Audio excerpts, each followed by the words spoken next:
नमस्कार, स्वागत है आप सभी का NBC 24 पे। मैं रत्नेश पांडे। देखिए, महाराष्ट्र में लगातार पिछले 2-3 हफ्ते से आप देख रहे होंगे किस प्रकार से सियासत उठापटक मची हुई है। जी हाँ, भाजपा और शिवसेना के बीच में जिस तरीके से सियासी उठापटक मची हुई थी और कल बीते दिनों मुख्यमंत्री उद्धव ठाकरे ने कल जो है इस्तीफा दे दिया है।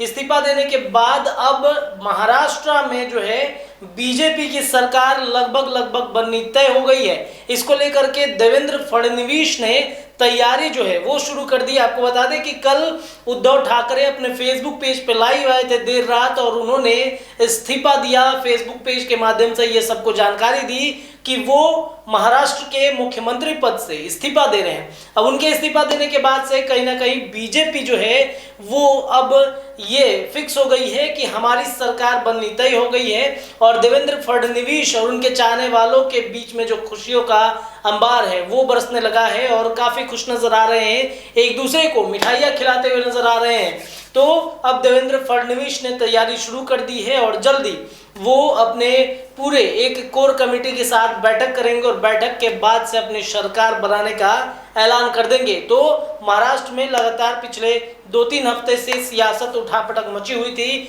जिसके बाद से कल उद्धव ठाकरे ने इस्तीफा दिया।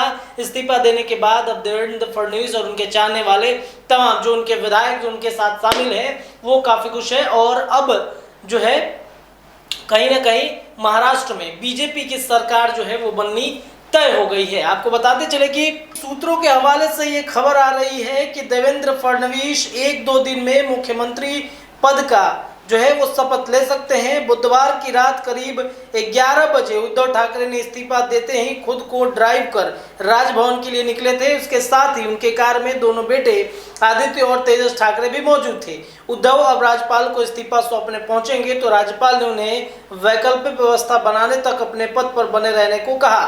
राज्यपाल को अपना इस्तीफा सौंपने के बाद उद्धव ठाकरे ने अपने बेटे आदित्य के साथ एक मंदिर में पूजा की। उसके बाद वो अपने आवास मातोश्री पहुंचे। इधर बाकी विधायक भी देर शाम गोवा पहुंच गए हैं। इनके बाद बागी गुट के एक नेता एकनाथ शिंदे ने भाजपा नेता और पूर्व मुख्यमंत्री देवेंद्र फडणवीस से बातचीत की है। उद्धव ने शिंदे गुट के गिले शिकवे पर अपनी बात रखी और कहा कि आपको अपनी बात ठीक तरह से रखनी चाहिए थी। उद्धव ने कहा कि जिसने धोखे देने की आशंका थी वे साथ रहे। उन्होंने कांग्रेस की कार्यकारी अध्यक्ष सोनिया गांधी और राष्ट्रवादी Congress party NCP chief Sharad Pawar को धन्यवाद दिया है। उधर उद्धव के इस्तीफे के ऐलान के बाद भाजपा विधायकों में जश्न का माहौल है। आज ताज होटल में भाजपा विधायकों की बैठक में वंदे मातरम के नारे लगे और कई विधायकों ने देवेंद्र फडणवीस को मिठाई खिलाकर महाविकास आघाड़ी सरकार गिराने का जश्न मनाया। बैठक खत्म होने के बाद फडणवीस होटल से निकल गए। उन्होंने कहा कि वे हर मुद्दे पर गुरुवार को बात करेंगे, यानी कि आज बातचीत करने की बातचीत कर रहे हैं। सूत्रों के मुताबिक एकनाथ शिंदे से उनकी फोन पर बातचीत हुई। सरकार बनाने को लेकर दोनों नेताओं के बीच जल्द मुलाकातें हो सकती हैं। सूत्रों के हवाले से यह भी खबर आया है कि शिंदे गुट और भाजपा के बीच सरकार बनाने का मंथन भी चल रहा है। भाजपा ने शिंदे गुट को 8 कैबिनेट और 5 राज्य मंत्रियों का ऑफर दिया है। सूत्रों के मुताबिक डिप्टी सीएम के लिए एकनाथ शिंदे का नाम रखा गया है। गुलबराव पाटिल, शंभूराज देसाई, संजय सिरसाट, दीपक केसरकर, उदय सामंत को मंत्री बनाया जा सकता है। बागी विधायकों का कुनबा बुधवार देर रात गोवा पहुंच गया है। वही शाम को ही गुवाहाटी से चार्टर्ड प्लेन से गोवा निकले थे। वे रेडिसन ब्लू होटल से 4 चार्टर्ड बसों से एयरपोर्ट निकले थे और रास्ते में उन्हें विक्ट्री साइन भी दिखाया। एकनाथ शिंदे सुबह सभी विधायकों के साथ कामाख्या देवी मंदिर दर्शन के लिए पहुंचे थे।